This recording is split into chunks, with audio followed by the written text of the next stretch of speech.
அந்தியூர் அருகே 55 ஆண்டுகளுக்கு முன்பு கோவிலுக்கு சென்றபோது கண்டெடுத்த 2 ரூபாய்க்கு தற்போதைய மதிப்பான 10,000 ரூபாயை உண்டியலில் காணிக்கையாக செலுத்திய ருசிகர சம்பவம் அரங்கேறியுள்ளது.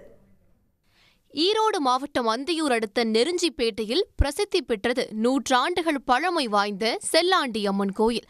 நாள்தோறும் 2 கால பூஜை நடத்தப்படும் சூழலில் உண்டியல் காணிக்கை என்னும் பணி நடைபெற்றது. அப்போது கவர் ஒன்றில் அடுக்காக ரூபாய் நோட்டுகளும் அதை பற்றிய விளக்க கடிதமும் கிடைத்தது. 55 ஆண்டுகளுக்கு முன்பு அம்மன் சன்னதிக்கு வரும்போது 2 ரூபாயை கண்டெடுத்ததாகவும் அதை உரியவரிடம் கொடுக்க முடியாமல் போனதாகவும் குறிப்பிடப்பட்டிருந்தது.